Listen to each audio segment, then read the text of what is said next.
নমস্কার বন্ধুরা, সীমার রান্নাঘরে সবাইকে স্বাগতম। আমি আজকে একটা নতুন রেসিপি বানাবো, আপনাদের সাথে শেয়ার করব। প্রথম থেকে লাস্ট অবধি দেখবেন। গ্রিন পাবদা রেসিপি। গ্রিন বলতে আমি দেখুন এই ধনেপাতা দিয়ে বানাবো। মেন উপকরণ হচ্ছে ধনেপাতা, পাবদা মাছ, তার সঙ্গে সর্ষে লাগছে, সাদা সর্ষে। আমি একটা মিডিয়াম সাইজের পেঁয়াজ নিয়েছি। আপনারা যদি না চান, পেঁয়াজ যারা পছন্দ করেন না তারা পেঁয়াজটা অ্যাভয়েড করবেন, দেবেন না। আর এদিকে যার যার টেস্ট মতো লঙ্কা দেবেন, মাছ বুঝে লঙ্কাটা দেবেন। আর এদিকে টমেটো, আমি টমেটো, কাঁচা লঙ্কা, পেঁয়াজ, সর্ষে, ধনেপাতা একসাথে মিক্সচারের জারে পেস্ট করে ফিরে আসছি। আর এদিকে মাছগুলো ভালো করে ধুয়ে নিয়েছি। আমার মাছটা ফ্রিজে ছিল বলে একটু অন্যরকম লাগছে। চেষ্টা করুন বাজার থেকে যখন টাটকা মাছটা দিয়ে বানানোর। আমার মঙ্গলবার ছিল, মঙ্গলবার আমি মাছ রান্না করি না, সেই জন্য আমার মাছটা ফ্রিজে ছিল, তার জন্য একটু কালারটা কেমন হয়ে গেছে। যাই হোক, আমি মশলাটা করে ফিরে আসছি। দেখুন, আমি মিক্সচারে পেস্ট করে ফিরে আসলাম। আপনারা শিলেও বেটে নিতে পারেন। আর এদিকে আমি মাছগুলোতে এখন নুন হলুদ মাখাবো। এক করে তুলে নিলাম। আমি একটু সর্ষের তেল দিই। খুব পাবদা মাছ, ট্যাংরা মাছ, বোয়াল মাছ এগুলো খুব ফাটে, মাগুর মাছ। একটু সর্ষের তেল দিয়ে নিলাম। এবার আমি নুন দেবো। এটা কিন্তু সাদা ভাতের সাথেই ভালো লাগবে। এবার আমি নুন হলুদ মাখিয়ে, ওদিকে কিন্তু আমি ক্যামেরার পিছনে গ্যাসটা অন করে প্যানটা বসিয়ে আসলাম। মাছগুলো আমি ফ্রাই করব। চলো। আর রান্নাটা কিন্তু সর্ষের তেলে হবে।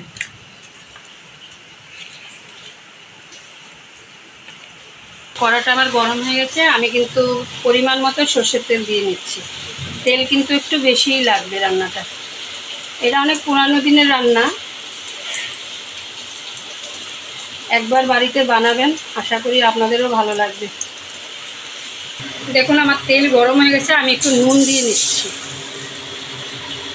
তেলটা আমি একদম সারা কড়াতে, পাবদা মাছ কিন্তু খুবই নরম, হালকা হাতে ভাজবেন।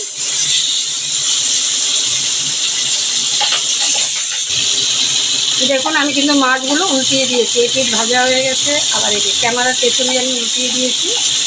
আমি এর পাশে আরেকটা দিয়ে দিচ্ছি।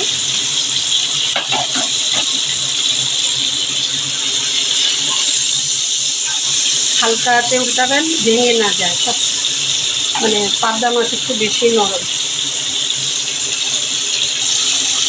দেখুন, মাছগুলো ভাজা হয়ে গেছে। বেশি কিন্তু শক্ত হয়ে যাবে। নরম মাছ তো বেশি ভাজলে আবার একদম কড়া কড়া হয়ে যায়, খেতে কিন্তু টেস্ট থাকে না। না কাঁচা না বেশি কড়া। দেখুন, মিডিয়াম করে ভাজবেন।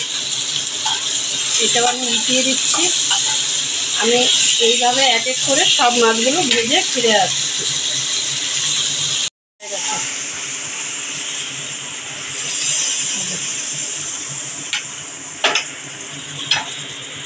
আর একটু তেল, মাছ ভাজার তেল আছে। দেখুন, আমি মোটামুটি আরও 4 চামচে 3 চামচের মতো তেল দিয়ে দিচ্ছি।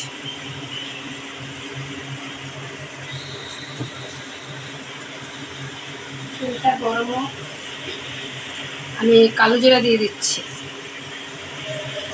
কালো জিরার ফ্লেভারটা কিন্তু আমার ভীষণ পছন্দ।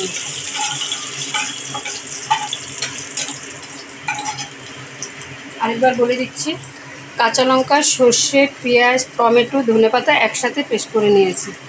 আমি ওই পুরো মশলাটা দিয়ে দিচ্ছি। মিক্সচার অনেকটা মশলা লেগেছিল। এখন আমি পরিমাণ মতো হলুদ দিয়ে দিচ্ছি। আমার কিন্তু আর কিছু মশলা দেওয়ার নেই।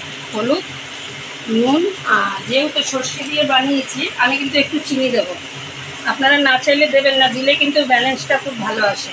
আমি সর্ষের সাথে সামান্য নুন দিয়ে আমি এটা বেটেছি। এখন আমি নুন দিয়ে দিচ্ছি স্বাদ মতো। মাছের পরিমাণ বুঝে আপনারা কিন্তু মশলাটা অ্যাড করবেন। এখন আমি মোটামুটি তেল ছাড়া অবধি মশলাটা কষাবো। দেখুন, আমার মশলা কিন্তু কষে গেছে। আমি এখন একটু চিনি দেবো। সামান্য চিনি দিয়ে দিলাম। এটা কিন্তু একদম গায়ে মাখা মাখা হবে, কোনো ঝোল হবে না। এই গ্রিন গ্রেভিটা দিয়ে কিন্তু ভাত মেখে খেতে হবে।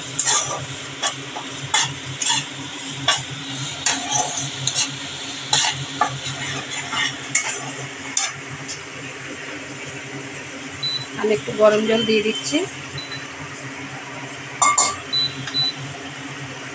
গরম জল দিলে রান্নাটাও তাড়াতাড়ি হয়ে যায়, টেস্টটাও ভালো হয়।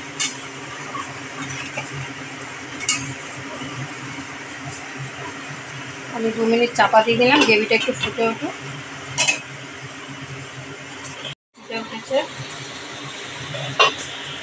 দেখুন সুন্দর একটা বলক হচ্ছে। এখন আমি এক এক করে মাছ দিয়ে দেবো।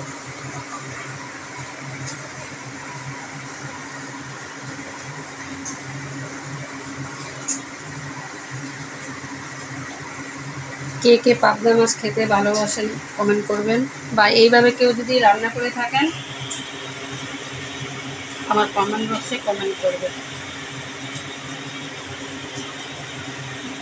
আর আমার চ্যানেলে যদি কেউ নতুন হয়ে থাকেন একটা সাবস্ক্রাইব করবেন।